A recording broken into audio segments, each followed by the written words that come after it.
Assalamualaikum warahmatullahi wabarakatuh. Alhamdulillahirabbil alamin. Kita dapat berjumpa kembali dalam pembelajaran daring mata pelajaran sejarah kebudayaan Islam.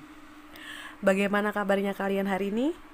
Semoga kita semua diberi kesehatan dan selalu dalam lindungan Allah Subhanahu wa taala.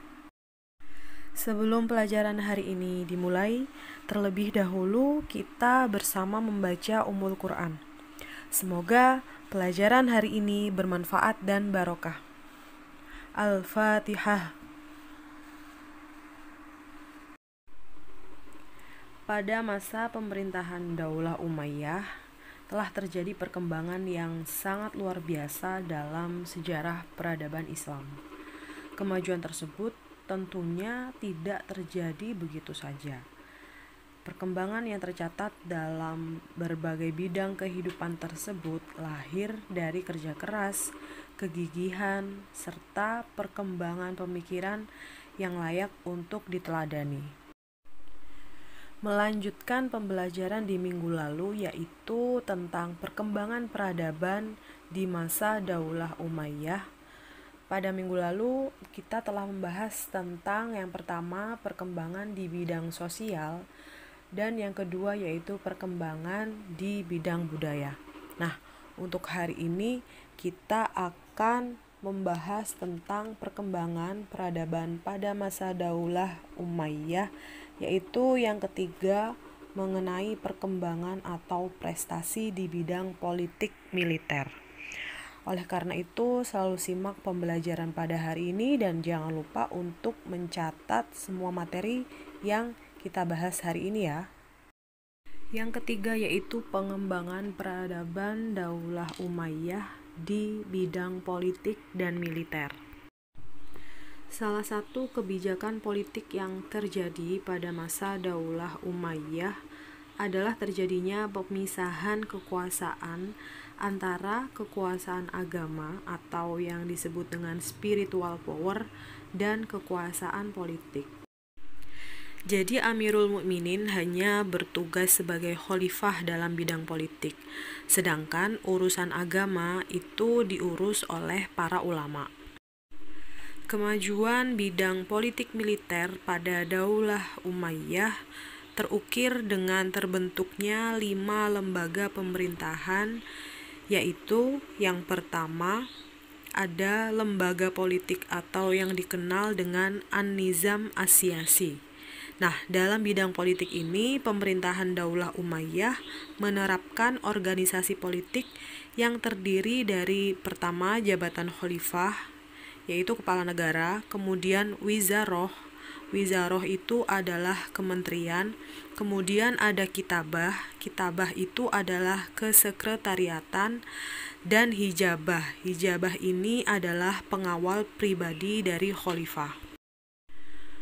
Kedua yaitu lembaga keuangan atau yang dikenal dengan An-Nizam Al-Mali. Pemerintahan pada masa Daulah Umayyah ini mempertahankan pengelolaan Baitul Mal, baik pemasukan maupun pengeluarannya. Nah, sumber pemasukan dari Baitul Mal ini diperoleh dari hasil pajak penghasilan tanah pertanian yang disebut dengan khoroj. Kemudian, pajak individu bagi masyarakat non-muslim atau yang disebut dengan jizyah, dan hasil pajak perdagangan impor yang disebut usyur. Ketiga yaitu lembaga tata usaha atau An-Nizam Al-Idari.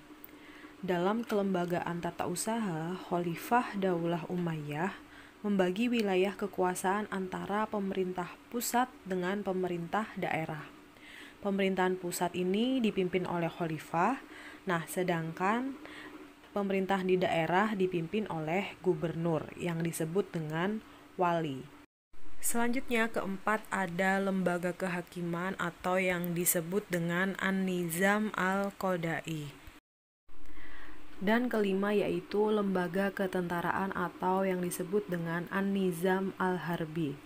Nah, sejak masa pemerintahan Khulafaur Rasyidin, lembaga ketentaraan ini sudah ada.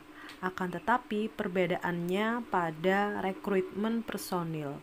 Pada masa Khulafaur Rasyidin, setiap orang boleh menjadi tentara.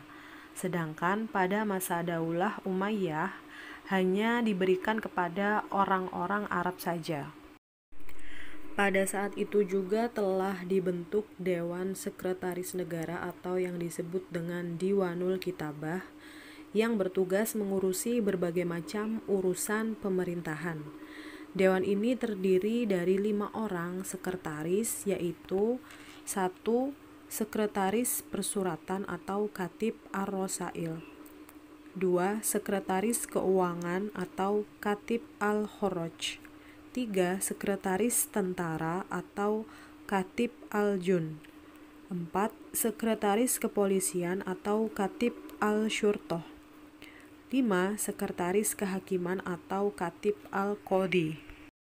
Baik anak-anak, jangan lupa untuk selalu mencatat apa yang kita pelajari hari ini. Dicatat di buku tulis masing-masing. Cukup sekian pelajaran pada hari ini. Semoga apa yang kita pelajari hari ini bisa bermanfaat untuk kita semua. Mari kita akhiri pembelajaran hari ini dengan membaca hamdalah. Alhamdulillahirabbil alamin. Akhir kata, wassalamualaikum warahmatullahi wabarakatuh.